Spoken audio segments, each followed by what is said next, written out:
And they had previously decided that they would call a minister. That was Mary Thomas. So that she arrived at the same time that we arrived in Edmonton. And since I had been quite involved in work with children, I was interested in that aspect. The other thing I found was that I didn't know what they were teaching in those classrooms. I ended up teaching in one of them too. But the resources weren't there other than the old, what's called the new curriculum of the United Church. But by then it was nowhere near what this church was doing. There was, and I said, are you teaching the children what you believe in? Are they getting outreach into their bones like you have? So then when I went to Bible study with Mary Thomas, that would have been shortly after Mary became our minister. She really, for many of us, like I said, turned over the tables for us in terms of, no, the Bible isn't about that. It's about this. And she identified things like I said, the parable and paraphrasing and midrash, and what is Jewish midrash, and those kind of things. Study groups and book groups amongst a group of us who were trying to think more expansively, who were questioning, because nobody wanted to question. Everyone thinks, okay, this is what you're told, and this is what you should do. And we certainly didn't think that way. And it started in kind of small groups. And our minister, Betty Lynn, who was one of our ministers, was who was an intellect. Like she had a PhD, a master's and a PhD. And she started putting some ideas, particularly in a lot of the women's heads, when we were going through, we did ongoing canoe retreats for years.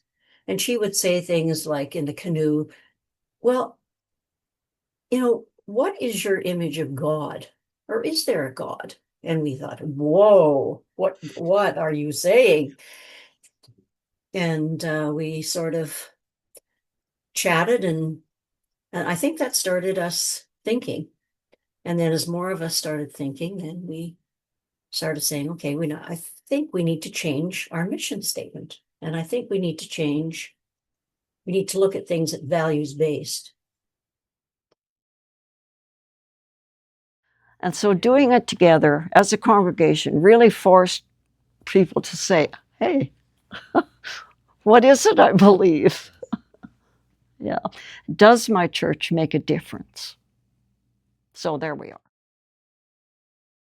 I remember one experience of sharing a reflection on the story of the character of Job and talking about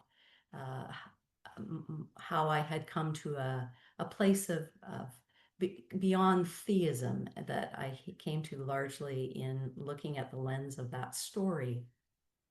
And then later in the service, we did what we would normally do and said the prayer of Jesus. And someone from the choir came to me afterwards and said, Nancy, I really resonated with what you expressed about this sense that of a non-theistic sense of there not being some out there God to respond to the crisis that Job was presenting or be the author of that crisis. And then we said the Lord's Prayer, and that felt so incongruent to me. And suddenly we were petitioning a Father to help us do certain things, to give us our daily bread and to forgive us our debts and trespasses. And that conversation was an important one for me. I think I began to realize that we needed somehow to become more congruent in where our theology expressed itself, particularly in Sunday gatherings, which were the core largest gathering of the community each week. So that was the backdrop that led me into the DMIN program that I began in 2006. And that was a significant time for us as a community from 2006 until 2009. When you and I began to team together in 2010, it became an opportunity to begin to take some intentional steps toward the kind of integrity that we were hoping to shape, so that what we held as true was what we reflected in what we sang and how we prayed and what we shared as sources of wisdom and inspiration on Sunday mornings. It always has felt to me that the DNA of what was Southminster United Church and Steinhauer United Church and Southminster-Steinhauer United Church and SSUC and Spiritual Seekers United in Community, the DNA that's been consistent through all of those ways of being a community has been the search for